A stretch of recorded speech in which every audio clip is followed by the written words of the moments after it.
Movie buff specialist Phil and John are back, and today we're talking about our 73rd favorite movies of all time. Sort of. John's actual number 73. I got a fill in going here, but we are just rolling right through our top 100 movies of all time. One of these movies you might have heard of, the other you haven't heard of. Reign of Terror, The Black Book. I doubt anybody's heard of that one. I got that filling in for The Silence of the Lambs, which is higher up on John's list, so we're not talking about it yet. And then the one you might have heard of is this little movie that came out in 1993 called Jurassic Park. I know it kind of went unnoticed by the masses for a long period of time. But here we are. I actually believe that Jurassic Park, and I could be wrong, I believe that it has the most ratings on Letterboxd. So I do believe that according to Letterboxd, it's the most popular movie of all time, but I could be wrong.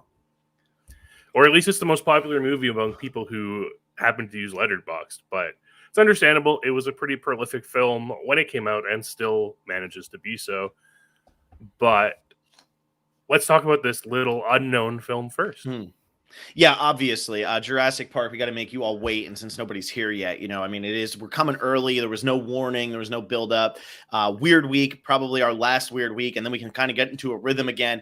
But yeah, so Reign of Terror, or The Black Book. I actually don't know the name of this movie. It starts off and says The Black Book, but then at the end it says The End of the Reign of Terror. So that's why people refer to it as both. They refer to it as both Reign of Terror and The Black Book.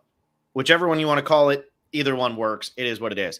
This is a movie that was in my friend's top 100 movies, and I was like, all right, let me check that one out. It was on YouTube, which is how I watched it again. So if anybody here at YouTube wants to get mad at somebody, I was able to watch this movie twice. But Anthony Mann is one of those directors that has kind of a cult following. And this is one of those movies. I watched it. This was the second time I watched it with my fiance. She couldn't get over the fact that they weren't French in the movie. And I personally love it because there's nothing better to me than like 1940s Hollywood, where it's just so blatantly 1940s Hollywood making a movie. This one, though, such an interesting concept. And that just sucks me in. Film noir to me is one of the best genres ever when it's done right. Chinatown, LA Confidential, two of my favorite movies of all time.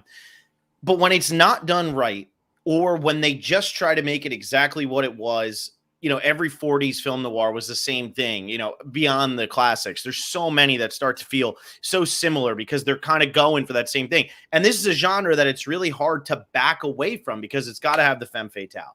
It's got to have, some sort of mystery, some sort of murder, something that's stolen. There's got to be these double crosses, got to be something in your face. But to create an entire film noir about a time in history that is so iconic, but make it have nothing really to do with that time in history, but like still pulling from that. And one of those things, like it has just such a feel. It's like, we're talking about Jurassic Park, so we'll be talking about Steven Spielberg, but it kind of has that feel of Saving Private Ryan, where it's like, this probably didn't happen, but what if it did? And it's just such an interesting concept. And I wish more movies were made like this that delved into this kind of what maybe was going behind the scenes at the time rather than what's in the forefront. Yeah, it's really interesting when you consider the fact that this is really a historical drama when you really break it down. But it's kind of rooted in a lot of speculation as to what was going on rather than what was actually going on. And it lends itself so well to the noir setting because of it, because it does feel realistic enough that it could have happened. But at the same time, okay, this is definitely a Hollywood dramatization of anything that could have possibly happened. Exactly. And what I like about this movie so much is that it leans into the fact that it knows it's a Hollywood dramatization. It knows that it is that. It is not trying to suck you in with realism. It's trying to suck you in with a hook, and we're just rolling. That's all it's doing. And I think that a lot of times maybe people will lose sight of that, especially in older movies. Older movies weren't necessarily trying to be realism. They weren't going for the Aronofsky Requiem for a Dream type thing. They were just going and making a movie to entertain you. They know that, yes, Robespierre, by the way, was not English. In case anybody didn't know, he was French. And French people at the time probably weren't speaking with heavy American accents. So it's funny because it's leaning into all of these things and it's not shying away from it. And down to like your main character and the femme fatale, the moments they have together, it's Humphrey Bogart. That's all it is, over and over and over again. And I love when a movie leans into it, because when you lean into it, now those knocks against you might actually be your shining factors. Yeah, exactly. And that's what this comes down to is, despite the fact that this is a film about the time period right after the French Revolution, I mean, it's seated in very much that late 40s, early 50s American feeling in it. You take the criticisms they have of the French Revolution, and it's very clearly this is an anti-communist movie. And then you just take it and you treat it like these film noirs that preceded it. We're kind of getting to the end of the mainstream film noirs at the end of the 40s. And it's just showing the versatility of the genre and how it can be applied to these different scenarios. Yeah, and it's 1 year later, Sunset Boulevard comes out. And Sunset Boulevard's another film noir that doesn't really feel like it should be a film noir. It's a film noir, but it's different. It's got that unique take on it. A guy goes and lives with this aging movie star, and like we know there's a dead body at the beginning. It's a lot of that. And it's almost like they knew these are the cheapest movies to make. That's why Hollywood was making them like crazy, because it was film noirs and it was gigantic epics. Like that's what was coming out in the 40s. It was film noir, gigantic epic, film noir, gigantic epic. Every now and then you get a good comedy, like a rom-com that would come out and people would watch it, whatever. And those were a little bit more middle of the road, but this was the type of movie that was coming out because it was cheap. It was your Paranormal Activity, your Blair Witch Project. Like that's what this was. And so for them to make these movies, it was almost like, okay, now it's becoming too stale. And that's why film noirs die out in popularity so much in the 50s. And there's some great ones in there, but they do start to fall off and you don't see them as often anymore. They had to get creative with it. You had to get unique. And I think Reign of Terror did that. Sunset Boulevard does that. You start to see that in the later 40s, early 50s, where it was, how am I supposed to keep this genre alive if everybody has seen everything like this before? Well, that's the thing. I mean, that's one of the critiques levied at the film noir in general, is that it feels so defined by the structure of it that it becomes predictable once you see a bunch of film noirs. I'm not the hottest when it comes to film noirs. I find them really hit or miss for me. But when, like you said, when they're executed well, they can be some of the best films ever made. Oh, and you have plenty in here. You have The Third Man, you have Vertigo, and that's the thing though. It's everybody kind of has their own film noirs. Like which ones do you lean towards? Because what are you into? I love Double Indemnity. I think Double Indemnity is a damn near perfect movie. I don't know what number I have it at here, but like that's a film noir. Like, and there's such a difference between film noir and mystery. Like this movie could have just been a mystery movie. This could have been a movie about Robespierre and Fouché and this guy who comes in and it's like, what's he doing? What's he trying to accomplish? Whatever. But no, it leans into what makes film noir. And what makes film noir is the shadows, the smokiness, that those over the top moments of I'm going to beat up every single one of these guards for my escape. Like those types of moments, that's what makes film noir. And it comes down to the femme fatale, the backstabs that probably weren't happening. Let's be real here, but it doesn't matter. And like, if you know too much about this time period, maybe that'll turn you off from this movie.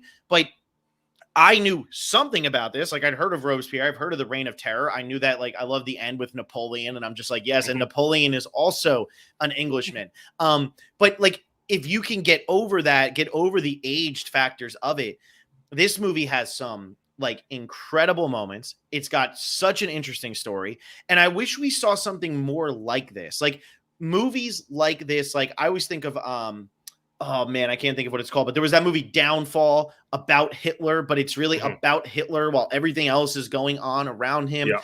You can make some really fascinating movies where everybody has an idea of what needs to happen. And we all know Robespierre is going to ultimately end up dying, but you still can make it compelling of, are they going to get this black book, or is like, what is it that's going to ultimately set this off? And that is actually one of the things with the film noir genre that Reign of Terror really does incredibly well, is there's a long period of this movie where you're not sure who you can trust, who's working with who. There's periods where you don't even know if Charles is actually the good guy in this movie. Yeah, and that's a key aspect of film noir. Film noir, very rarely in a film noir will you have a great person. You know, we talked about Chinatown, or we're talking about Chinatown later, but I talked about Chinatown earlier. JJ Gittes is not a good person in that movie. And your lead in a film noir can't be. Double Indemnity, they're both such bad people in that movie. Sunset Boulevard, William Holden is just trying to get the money. Like, that's all he wants. And so there's like the motivations in a film noir are always bad motivations. And this movie, while the motivations actually are very good, it still is leaning into that at points of like, is he just doing this for the girl? Is he actually on the wrong side of things here? Like, what is going on? And you see that with Fouché. To me, Fouché is the one who really carries this movie. I forget who plays him. The actor who plays him is absolutely phenomenal. He's so good in this movie. And I love his character because you really can never tell with him. Is he a good guy? Is he a bad guy? He is Peter Lorre when they couldn't afford to get Peter Lorre into a movie, because that's what Peter Lorre plays in every single movie he's in. Yeah. And yeah, for me, I completely agree, because Fouché was by far the highlight of this entire film. The performance was incredible, and just his character is so interesting, because it seems like he's close with Robespierre, and then it seems like he wants to overthrow Robespierre and make sure he's not the dictator. And it's just so compelling to see like the underworkings of these characters and how they're trying to constantly undermine each other. Yeah, and that's and like Fouché, even when it's like, is my name in the book? Yes, and then he goes to stab him. It's more of a frustration of like, he can't believe his name's in the book, so now he wants the book for himself, and he doesn't want anybody else to know that his name was in the book, because then that makes him look bad. He wants to have that power. He doesn't want anybody else to have that power. And how can he gain Robespierre's trust? He kills this guy who he realizes actually isn't the menace that they said that he was. That's what he's looking to do there. And yeah, like that whole idea of, is your name on the list, is such a great thing, because I mean, we hear about that a lot in these communist countries that have fallen over time, where you'll always hear about like, yeah, they were the best friends and they had him killed, or they worked together to maybe rise to power, and then they couldn't see eye to eye, so they were killed. And one of the best movies, it's not a communism movie, but one of the best movies that shows this is in City of God. With, I don't know if anybody here, if you're listening, if you haven't seen City of God, then please tune out. But I'm not going to spoil really anything here. So John, if you haven't seen City of God, mute. But City of God is one of those movies where Benny, that character, and Lil Z, they rise up together, but that doesn't necessarily mean that they're going to be able to stick together. Like, there's something that goes into that. And so Robespierre, everybody's saying, that's what everybody's saying is, we were best friends and then we turned on you, and that's, it's the argument that you see a lot in today's history of, well, just remember, until, right now they're all going to attack me, but eventually they'll end up coming for you too. Like, it's going to happen. And that is what this movie is driving home. And ultimately what makes it so good is this guy is presuming the identity of somebody else, but nobody's allowed to question him, because one, it's set in the 1700s, so they don't know anyway. But then two, you cannot question him, because if you do, you'll just be murdered. So it is just such a fascinating look at how all of this is like intertwined and whatever. And I love that that's the concept. They all are doubtful of this guy, and they should be doubtful of this guy. All of them are doubtful, but they still have to believe him, because they don't have a choice, because they're scared of what he might do or what Robespierre might do to them. Yeah, and then there's also the fact that Robespierre was this kind of hero of the revolution too, right? And that's the important thing here. And what this film's really driving home is this idea that this is a time of transition in France. They've just gotten rid of the monarchy. They're building a republic. And Robespierre's like, well, we need a steadfast dictator in order to kind of guide us through this step. And it really brings into question of like, what's the point of the revolution then? If we have a dictator, isn't that what we just got rid of? Yeah, and I mean, when we talked about The Godfather Part 2 a couple weeks ago, I mean, that's, that movie is set against the backdrop of like the fall of whatever's going on in Cuba, and I don't follow it too much, but Fidel Castro comes to power, and Fidel Castro never gave up power. So what was really the difference? And I think like that's what this movie is really looking at. Like you said, it's a very anti-communist movie, like obviously, and this was also around that era of communism starting to become the big monster in Hollywood. Yeah, McCarthyism wasn't that far off at this point. It wasn't exactly, and that's the key. It was only a few years away, and people were already starting to think that way. I mean, for Mank, John and I talked about Mank. Like Mank, I actually do think does a pretty good job of looking into the politics of the time, because it's so funny to think like Hollywood, with as democratic of a thing as it is now, at the time was so Republican, and to see how things shift and change and perspectives change. But at the end of the day, the one thing that 95% of people want is their freedom. And so if you can promise them their freedom, they're going to follow you. They're going to believe you. But Robespierre, he gets them to where they all think they want to be, but he didn't live up to those promises. And in a time like the 1700s, they just kill you because it was mob mentality. Whereas nowadays you're so protected that that's not going to happen. So it's just such a different era, but it's still, it's still dealing with the same themes that a lot of movies we watch they're in the 50s deal with, the 60s, the 70s with Vietnam movies. And now today, when you're watching movies that are about, the war in Iraq or the war in Iran or wherever it is, or just movies that are about politics from recent years, like that is still what you're seeing. And this is a 1949 movie about the late 1700s. Yeah, exactly. And part of the reason why this film works so well is because we are constantly questioning things. Because we are constantly told, Robespierre was like this hero of the revolution and everything. They're working towards building France up again after the monarchy's been dispatched. But we also have that constant counter arguments to it about why he's bad at the same time. And it really does make it so that you as an audience member are really questioning, who is the bad guy here? And of course, as an American audience, you hear Marquis de Lafayette, and you're like, oh, okay, that has to be the good guy here. But you aren't 100% sure, because maybe Robespierre has a reason for doing all of this. Well, and I think he says that as he's about to be killed. I think he says, like, I did this for you. And I think he says to Fouché, like, they won't kill me because I'm their father, essentially. He says something along those lines. And it is that thing of, most of the time, not all of the time, but most of the time, this is laid with the best intentions. Most of the time, this is about freeing people or a certain sect of people or making people's lives better. But what happens once you start to get that power? Now, where do you go? And that's not just for revolutionaries. I mean, that's just for politicians in general. Once you hit that level of politics, now it's okay. Now I'm the one making the decisions. What am I going to do? It's why people want to be the boss. You know what I mean?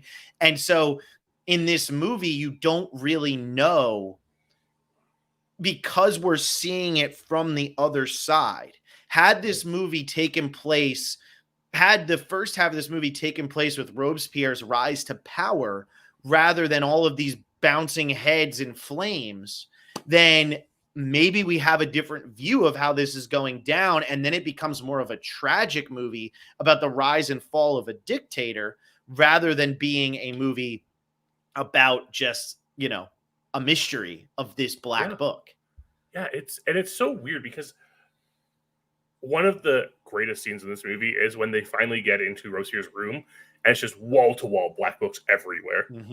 I just like, as an audience, you're like, are these all filled with names, or is there just one hiding in here somewhere? And it really does. This film does such a good job at ratcheting up tension throughout it, which again leans into those themes of the film noir. The scene where they've taken the farmer's papers and are at the checkpoint. And you're like, oh man, they're not getting through this checkpoint. Like, they are so suspicious of them because they sold all their cabbages too fast. It's incredible the tension it builds when nothing's really happening at the same time. Mm-hmm. Yeah, and I think that's something that you start to see in like Tarantino movies later on, like in Reservoir Dogs, Pulp Fiction, Inglorious Bastards. There's so much tension in scenes that shouldn't have tension. Yeah. And the best kinds of like, these types of movies, they need to have that tension. You need to feel on edge at all times. And what helps Reign of Terror because of the genre it's in is when they go into there, you're not sure if it's going to be all black books of names. It's very Hitchcockian. You're like, what's going on here? But then I also think about the scene, and I forget her name, but where the main actress, she is she's being tortured. And you say to yourself, they really could kill her here, because in film noirs, the femme fatale dies sometimes, or somebody related to the femme fatale dies. So she could go here. And that does help the movie, because even though you know that your main character, the one investigating it all, isn't going to die. In a film noir, if that happens, that becomes confusing. So you know he's fine. But it's the fact that everybody else around him could go. And my favorite scene of this movie is when they get out of jail.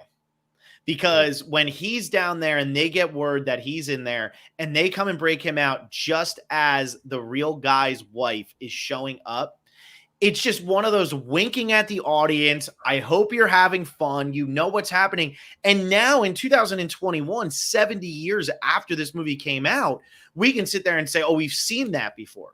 But during 1949, that hadn't happened that many times in film, where you had that kind of reverse of, who are you? What's going on here? And now I'm going to let you out. Like it's very, very compelling to watch. Especially when you consider like the planning that went into it from the character's perspective, because Charles asked, how did you know that was his wife? And they're just like, yeah, we recognized her. So like they used it to their advantage. They knew that it would be enough of a distraction to get him out. Yeah. And it works. And it's moments like that for me, like, elevate this movie. Cause there's a lot of film noirs like that'll be hit or miss. They'll be like 2.5, 3-star movies, whatever it is. And this one I saw you gave it 3, but when I'm looking at a film noir, the way that this one gets elevated is it's doing it in a way I've never seen it done before. And it's giving me fun twists on all of those elements as well. There's a lot of movies that won't have those fun little twists of the black book scene, or a character like Fouché, who never really has a scene to himself, but we still are so fascinated by him, or have that scene where they're in the jail and what's going to happen with that. When you see all of that, that's what elevates this one above other ones that are maybe just following that general, hey, I need money, or hey, they stole my necklace, or hey, whatever happened and somebody got murdered and now we got to figure it out. And there's going to be some twist at the end. The funny thing with this one is there really is no twist at the end. For a film noir to have no twist is pretty fascinating. Yeah, and that is kind of what's nice about it, is because it does break from that structure of the film noir. And whereas film noirs tend to be fairly predictable, this one's not. There are a lot of parts of this movie where you're like, I have no idea where this is going. And let's just take the farmhouse scene. That was weird. It seemed a little out of place, but at the same time, it feels so strong with what this film's trying to do. And when you have the kid being told, oh, you want to be a good soldier, right? Have you seen these people? And like, you can tell, like, this kid's on the brink of saying something, and then he goes kicks the cat, and the kid's like, nope, never mind. Yep, you're not the good guy. That's not how that works. It's such a fascinating approach to the genre. Yeah, the farmhouse scene, I agree with you. Like, it feels like a scene that should never work in a film noir. And yet it works really well here, because it's also getting into those themes of, like, at the end of the day, communism is what, government at the people, or whatever it is. I always forget. Like, the people are at whatever. I forget what they call it, but like socialism is like government for the people. Communism is like whatever is beyond that. I forget what the terminology is. But it's showing that thing of, like, the people might live in fear and they might be worried about certain elements of their lives, but they're certainly not, like, they'll still stand up in their moments when they can actually speak out or defend themselves. I love when she snags the black book, when he leaves the black book behind, like, all of those little things. Like, that black book is the most important thing to this guy. Is he really going to leave that behind? Probably not. But to make it so dramatic, have the guy go take a nap while the book is just laying there in the bed, and the kids, like everybody kind of getting in on it. It's just, I mean, it's just a fun scene, and I love like all of that. Like, where are they? What are we gonna do? And you know that this is really the last time before they're gonna be able to escape. And then they get into the woods. She gets captured, but he's still able to free her and still get the black book into the hands that it needs to be in. Yeah, and like the stakes are always there in this film, and you do question because, like you said, in the film noir, it's not an unwritten rule that the femme fatale survives. Yeah. So you're really like, oh, is he going to make this choice for the greater good, or is he going to go for the girl? Because you really feel at this point Charles is going to go for the girl no matter what. But the fact that we kind of get that win all around is different, but in a good way. Yeah, because that's not normally how film noirs go. I mean, the Maltese Falcon, I always think about. Nobody ends up making it out good in that one. Double Indemnity, nobody makes it out good. Like, that's, very rarely does everything work out perfectly in a film noir. And this is one where it actually does. So, all right, John, I don't have much more on Reign of Terror, so we can move on if you would want to. So that's just a little scene one. Like I said, if you haven't seen that movie, it's on YouTube. Like, you can watch the entire movie on YouTube. It's there. I guess it's not really like like whatever rights or something for streaming. Like, they don't exist. So I guess it can get away with being on YouTube, but it's on YouTube. Check it out. 1949. Really, really entertaining. Before we get into the next one, John, what was the best movie you watched this week?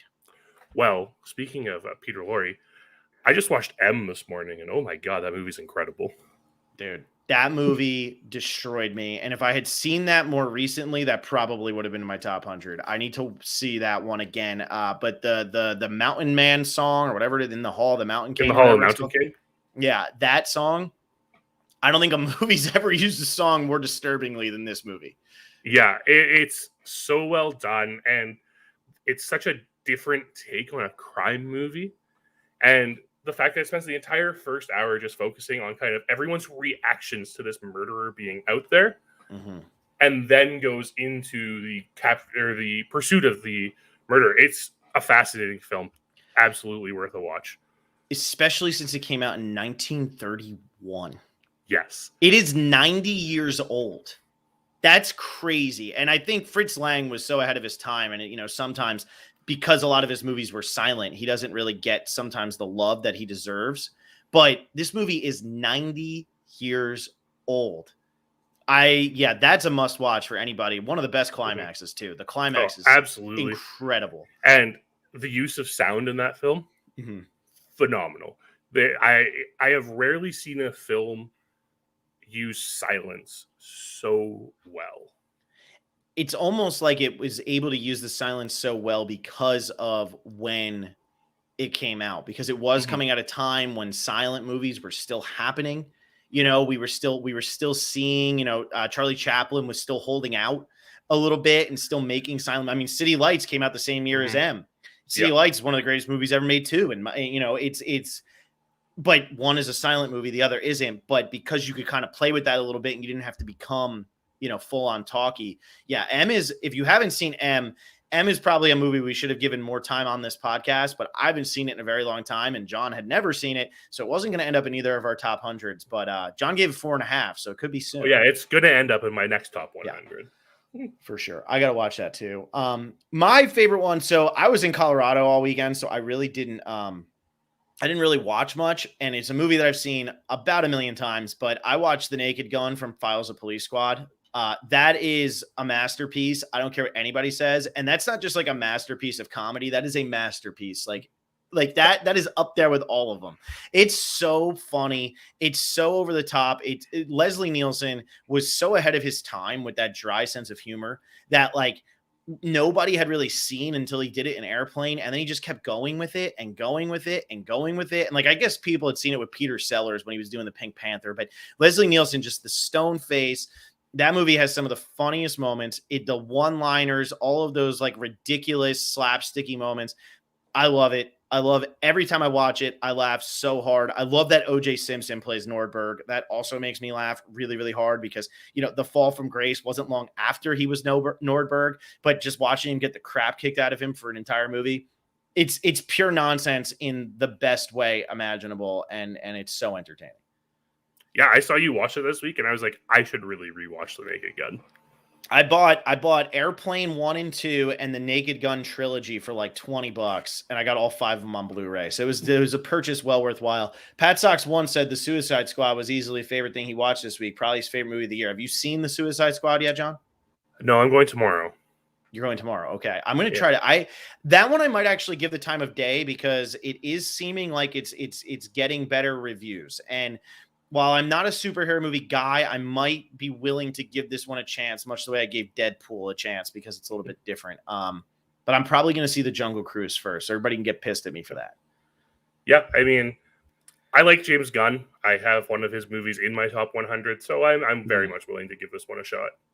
Yeah, James Gunn. James Gunn's pretty hit or miss for me. James Gunn. Did he do Slither? Maybe. I forget. I gotta look it up if he did Slither or not. Super's very good. Obviously, movie 43 is a disaster. Guardians of the Galaxy is what it is. Did he do Slither? Yeah, he did Slither. Slither's hilarious. I love Slither. I think Slither is such a good, like, in your face B movie. I think it's so funny. So that one's good. But yeah, so that's what we got for this week. I'm gonna be back on it this week. I'm gonna watch as much as I possibly can because now I finally don't have to do anything for a little bit, and I'm so excited about that. So, all right, John, let's talk about the 1993 movie that Steven Spielberg's lesser movie of 1993, which I think is the most insane part of this, is that Schindler's List and Jurassic Park are listed as the same year. That is unbelievable. John, what is it about Jurassic Park that just keeps you coming back?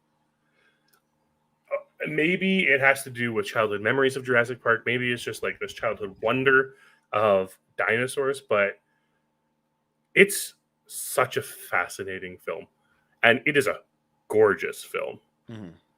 And the fact that,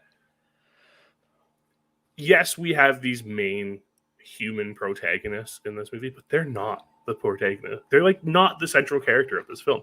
The central character the entire time is still the dinosaurs. And it's just, it just fills me with such joy every time I watch this movie. Yeah, this is one of those movies that, like, if you're in a bad mood, this is a great one to just throw on. It really is, because you get like that childlike wonder. Now, if you're like me and you're like neurotic to a fault and you can't help but point out every flaw in this movie because you've seen it so many times and now it starts to irritate you because of like OCD, then it is what it is. That also has a big impact because of my lack of respect for Spielberg over the years, because he just started making pure garbage and people liked him for it. Pretty much that, I don't get it. But Jurassic Park, just every character is iconic. Like literally every single one of them. I mean, from Robert Muldoon to Dennis Nedry to obviously whose name I can't remember. Ian Malcolm. I mean, obviously Ian Malcolm. You have every single one of these. I mean, the lawyer is the least memorable character in the movie, but he dies he's just sitting on the toilet. He's not even taking a dump. He's just sitting on the toilet and he gets eaten by a dinosaur. Like, it's so amazing to watch. They tried to reenact it in The Lost World. It's horrible. The Lost World is dumb. But yeah, this movie, and I think for me, I love the story of this movie. Michael Crichton is just one of the best sci-fi writers, of our generation. I guess he's not even our generation, but of the generation before us. He's one of the best sci-fi writers of that era. He's so talented and he gets so into the details. And I love the whole thing with the genetics and going through all of that. It's got that high sophistication level that you don't necessarily see from these popcorn type movies all the time. And yet it's the CGI is amazing. The character motivations are great. It's just, man, is there a freaking ledge next to where the T-Rex comes in, or is there not? Because how the hell is the T-Rex coming in ankle deep, and then all of a sudden we have this thing falling off and going in a tree, and that's all. That's all I got. Go ahead, John. I'm pretty sure the enclosure had a slope, and that's why. But anyways, no, so bad. but I want to bring it back to the genetics aspect of it and stuff. There's a lot of science in this movie. Yeah, a lot more than I remembered there being. And it's not simple science that they're talking about. There's a lot of scientific rhetoric and theory put into this movie. And it's delivered in a way where it just seems so accessible still. Yeah, and I wonder if that's because of the people who are delivering it too. where like this was Samuel L. Jackson, one of the first roles, maybe the first role of his career. I know it was one of the first, but Hmm. maybe the first role, at least major role. Now you have Wayne, whatever is Wayne Knight, Wayne Knight. who everybody ends up knowing because of Seinfeld and everything like that. Like, does it help that it's characters like that, and then that we do have like this animated DNA thing in a very Disney-esque style that helps it to resonate with people where even though they are talking about like, chaos theory and genetics and all of that stuff, it's still being done in what feels like a digestible way that we don't necessarily see for movies like this.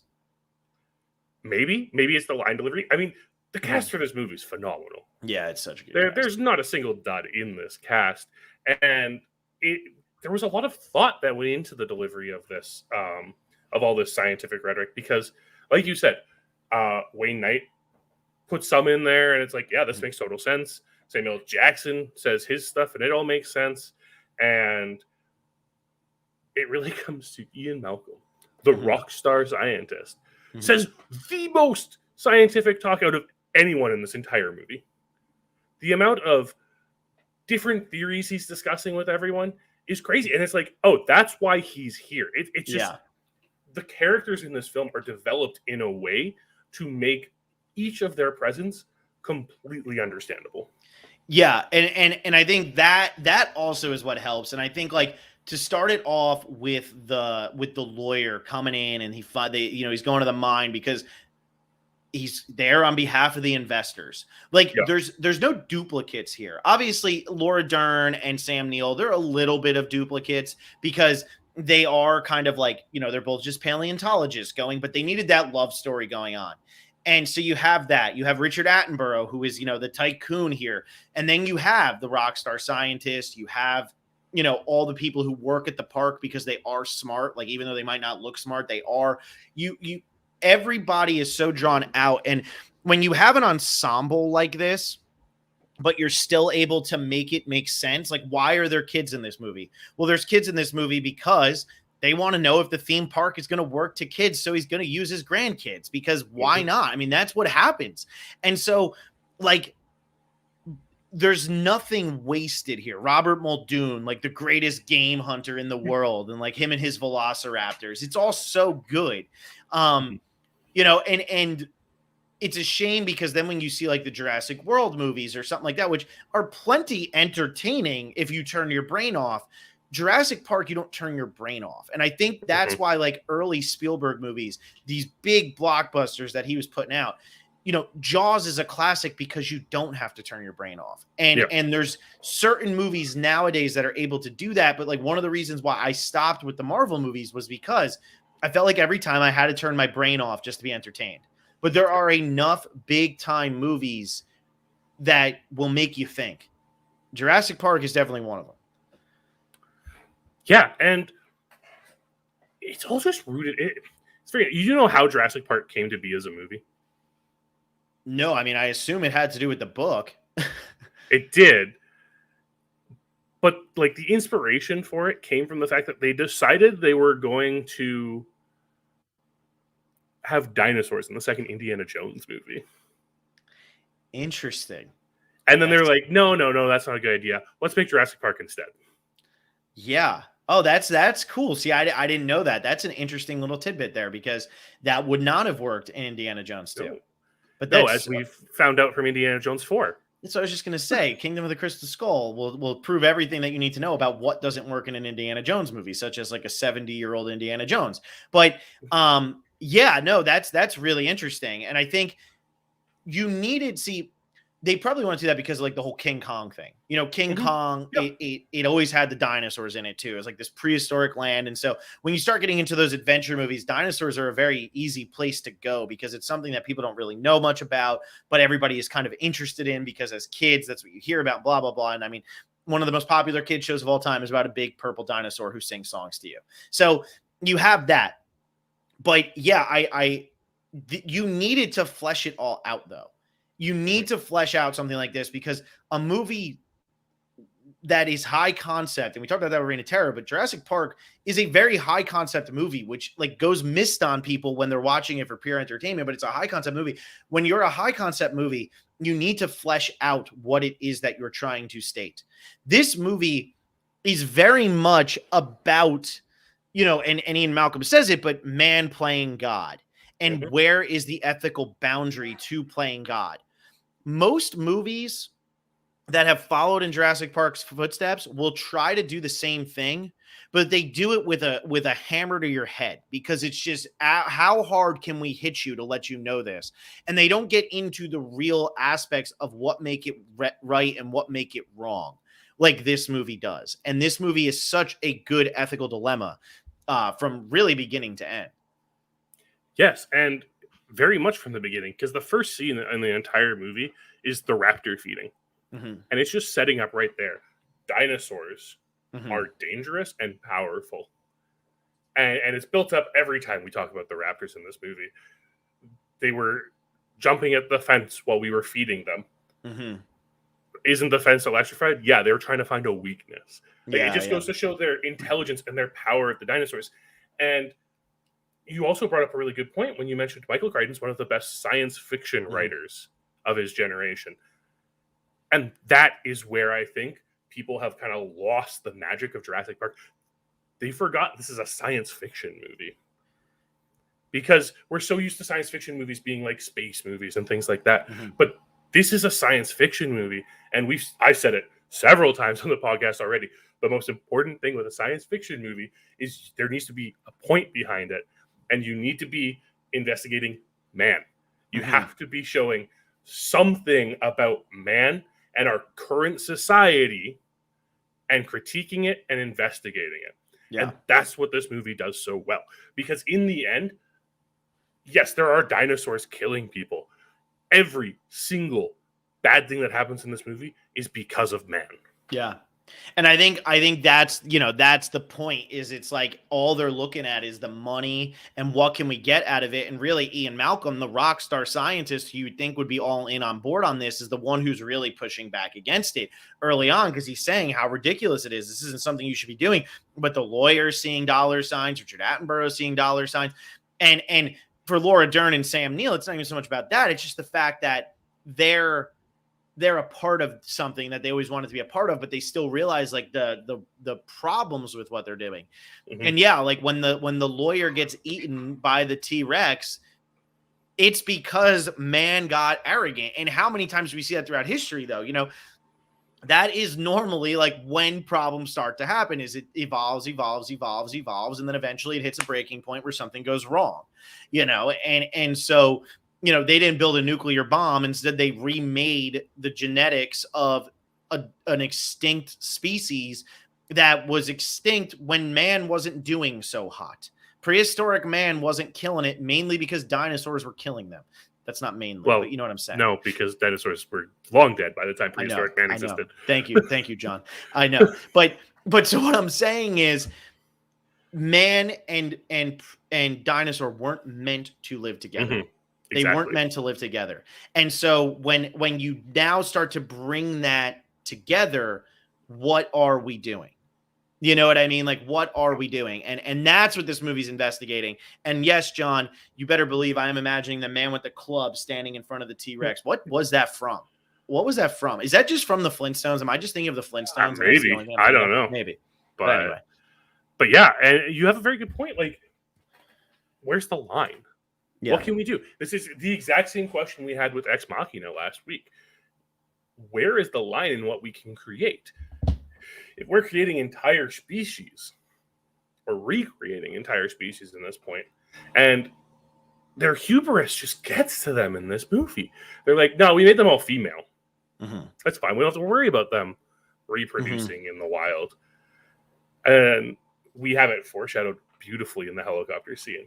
Yeah. Where Dr. Grant goes to grab the seatbelts and his two female ends, and he ties them together. And as Ian Malcolm says, life finds a way. These dinosaurs are still breeding out there because the amphibian DNA they used to help enhance the dinosaur DNA, amphibians can kind of change their gender as necessary. Mm-hmm. Life finds a way. Life finds a way. Exactly. Life finds a way. And so, like, that's the thing, is it takes out, they're playing God so much, and we're the scientists, we thought they're everything, but it takes out adaptation. And that's the biggest thing throughout human history. I mean, it's always been adaptation, not even human history, but just the existence Natural of history? the planet. Yeah, thank you. Natural history is the word I was looking for. Thank you, John. And that, there's actually a picture. I actually have it, John. I'm gonna send it to you after, of the one that I was talking about with the prehistoric man. Okay, because good. that's what I was meaning. But yeah, like throughout natural history, everything has evolved. There's a reason why there's fish that can live at the bottom of the ocean, and we wouldn't be able to survive at the bottom. Like they don't need to be able to see. They don't need to, like, all of these things have happened over time. And so when you look at like what's going on in this movie, yes, it happens rapidly, and maybe it happens too rapidly, like for like what you would say the science-y thing would be. But at the same time, these are also created from a test tube. So maybe this is exactly how long it would have taken for them to be like, you know what? We have to find a way to keep producing. And once he finds the raptor eggs, that, all right, even when this is over, it's not over. And I honestly think that's what makes the second Jurassic Park so stupid, is that, right? Because the second Jurassic Park is like, well, you didn't know about the second island, right? I think that's what the setup is. Maybe. It's been a long time since I watched The Lost World. I think The Lost World is set on a second island that like Hammond had developed or whatever. Why did they not just make it on the first island? Because the dinosaurs were still running rampant on the first island. Like, you could have had something so much more fascinating. Now, yeah, there's the one gene that the dinosaurs weren't getting, so it probably would have wiped them out because of the humans, whatever. But if they're still reproducing, then maybe they won't need that gene. Maybe they'll figure out a way to live without something or whatever it is. That would have been much more fascinating than like, let's just get a bunch of hunters and what is it, Ingeneron or whatever it is, but it doesn't matter. Yeah, they stopped getting creative with the later Jurassic Park movies. And I think that's what's so bothersome, is that this first one was so creative. I mean, people all the time are, what would have happened if man and dinosaur lived together? What would have happened if these apex predators, and now what we consider the most dangerous game, could live together, and who would win out in that? Or not even win out, but just how would they coexist? That's something people have always wondered. They've always wanted to know. And like, this movie gets into that. Everything after that is just like nonsense. Yeah, and again, it comes down to that wonderment of it, because like I said earlier, I was prefaced when we started talking about Jurassic Park, your protagonists in the movies aren't the humans, it's the dinosaurs. That's what this movie's about. And that's what later Jurassic Park movies moved away from. It focused more on the humans. It didn't focus as much on the dinosaurs and their interactions with their environment and their responses to things and their natural instincts. So when it's the same reason why I say you can never make a good Transformers movie as long as you're focusing on these human characters instead, right? You have to realize what the subject of your film is. And in Jurassic Park, there's that childhood wonderment of seeing dinosaurs. Do you know what me as a child doesn't care about?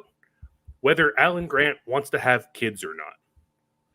Which is a very predominant part of this movie, it turns out. Way too much of this movie. Yeah, but I also find it really fascinating because this time when I'm watching it, I had completely forgotten about the point at the dig where they're talking about like the ultrasound to like find the bones and everything. And Alan's just like, where's the fun in that? And it's like, oh, Alan Grant himself is a dinosaur. Yeah. And so I'm going to get into my nitpicks of Jurassic Park now, because this used to be in my top 100. I think, as like most people it is. And then as I've gone older and older, like, Spielberg doesn't get a pass for me anymore, because Spielberg has made such bad movies that are considered great that it drives me crazy. And like movies I'm talking about, like War Horse, it's a steaming pile of garbage. And somehow that's like Best Picture nominee. The movie is horrible. And then you get a movie like Lincoln. Yeah, Daniel Day-Lewis is great in it. But also, like, did you know that Lincoln was an American president? Like it doesn't give it. My biggest problem with Steven Spielberg movies, and I think he's a great director. Like, I do. And I have Jaws in here, and Schindler's List probably should be in here, but that movie depresses me in a different way than I like to be depressed by my movies. Yeah. So that's why it's not in my top 100. But what kind of annoys me is he doesn't offer up in his newer movies that his audience is smart enough to follow along. In Jurassic Park, he's assuming his audience is smart enough for the most part, and I'll get to something here. But then in Jaws, he's assuming the audience is smart enough. And that's when he's at his best, when he's assuming the audience knows what's going on. What drives me crazy about Jurassic Park, and watching it this time, it made me so much more mad than I'd ever been while watching this movie. That scene where Alan Grant is talking to the kid at the dig with the raptor, I'm like, oh, that's what Steven Spielberg ended up becoming. That is literally what his dialogue became in every single one of his movies, even in Saving Private Ryan, which is one of the big knocks I have against Saving Private Ryan is like, yeah, that's not what these people like. This is so stilted. It's ridiculous. And that's why I'm always a defender of Shakespeare in Love, because I love that movie. But Saving Private Ryan has some phenomenal action scenes. The dialogue in that movie is like, not very good. But all that being said, like, that drove me crazy this time, because I was like, man, like, the rest of this movie, you're going to assume we can figure it out. But here you are with your friggin' sledgehammer to hit us with the theme of this movie is, Alan Grant's character can't get along with children. He needs to learn how to talk to children. Yeah. Why is that kid there? They're at a dig in the Badlands.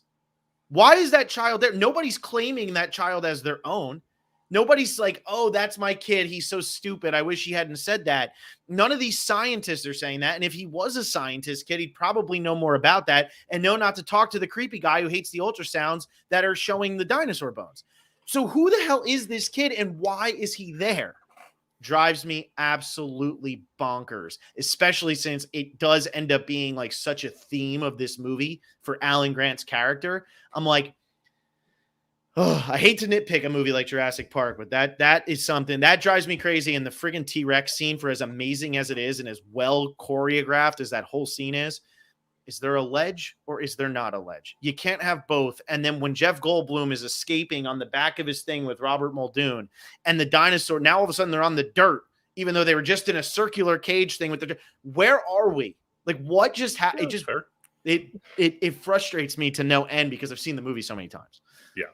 I think that's one of the things with some of these movies too, especially like a big blockbuster movie like this, where the first 100 times you watch it, you are forgiving of these kind of details because you're so enamored in it. But once 101 hits, you're just looking at it, it's like, wait a minute, that doesn't make sense. And I get it. I do. Yeah. But to the point of like Alan Grant doesn't get along with kids, it's done so much better throughout the entire rest of the movie. Oh yeah, for sure. No, the two kids in this movie, Tim and whatever her name is, I forget what's her name. Lex. They're really like, they're good. And I like that it's like Alan Grant who gets stuck with them because if it's Ian Malcolm, like we see it in Jurassic Park 2 when it's Ian Malcolm who gets stuck with a kid. It's not interesting because nobody really cares that Ian Malcolm can't get along with his child. So like, and nobody cares that Ian Malcolm suddenly becomes a lot less interesting when you're like, oh, this is Sarah who now all of a sudden he loves. Wait a second. Ian Malcolm talks about how like he's just like he's a womanizer and stuff. Like that's what he needs to be. I don't care about Julianne Moore's character in the second movie. I mean, he's always looking for a future Mrs. Malcolm or future ex Mrs. Malcolm. Yeah. And that is totally taken away when he goes on this wild goose chase to save Sarah in the second Jurassic Park. Like, thanks for ruining the character. Also, did you know that Han Solo did everything he did because he was in love and his heart was broken? Like, cool. Let's just kill all our kids here. This is awful. So that's my thing. Like at least with Alan Grant doing this, it is interesting enough to watch it happen the rest of the movie. But that first thing is just brutal. And then 10,000 volts, Tim would be dead. There's no doubt about it. Tim would be fried. Tim wouldn't just be dead. Tim wouldn't even like exist. So that's just. We just have to assume that the fence was just warming up at that. It was just warming up. Yeah, it just launched him 500 feet, but it was just warming up. Not only would Tim be dead, Alan Grant would be dead from touching Tim. Yeah, probably. But the interactions between Tim and Alan Grant are so great at the beginning when Tim's first there, and what car are you riding in? Whichever one you are. Like, that really speaks to Alan Grant's character. Or when the cars stop and he comes back from figuring out what's going on, and Ian Malcolm's, how are the kids? It's like, oh, I don't know. It's like, Are they scared? I don't know. Why would they be scared? Because kids get scared. Mhm. It's like these little things. And it's so beautiful that what actually connects him with these kids isn't survivalism, as many people kind of might see as a first glance. It's the fascination with dinosaurs. Yeah. Yeah, That really exactly. brings him together with these kids. Yeah, it is, and I think the fact that Joseph Mazzello plays the kid, and like Joseph Mazzello went on to actually have a pretty good career. He was in the Pacific, he was in The Social Network. Like he appears in stuff. He wasn't just some like child actor who was kind of like a knockoff. He plays that role really, really well, and he does like it's pretty much like he is a young Alan Grant.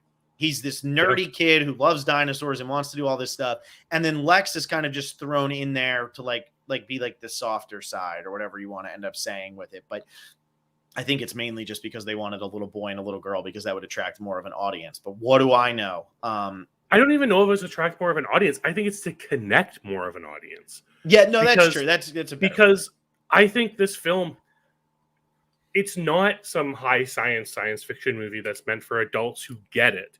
It does also really play on that childhood wonderment of dinosaurs. Because I mean, growing up in the 90s, you were either a dinosaur kid or a space kid.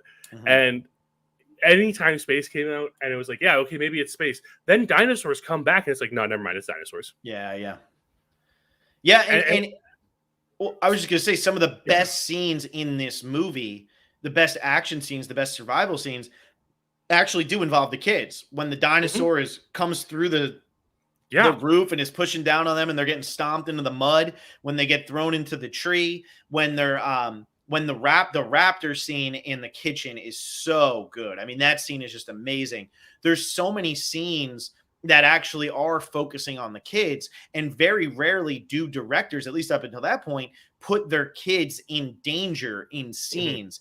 But it still kept it with a light enough of a touch that you never felt like one of the kids was really going to die, but you're still like a kid is going to be like, oh my God, like that could have been me. That could like that's what this movie does a really good job of. And Turn the Light Off is like, you'd say that all the time in like the 90s, because if you're a kid, you were watching this movie in the 90s, and Turn the Light Off was the best part of this movie for you.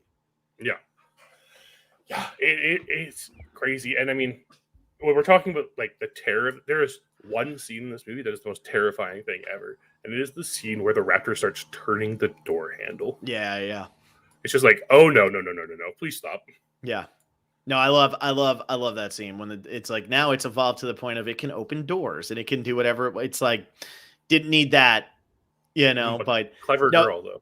Clever girl, I know. And Robert Muldoon's death is it's just so good. I mean, that's just one of the best. It's one of the best death scenes ever. Clever girl, and then just boom. It's like he's proud, good. You outsmarted me. You guys were that smart. I love that.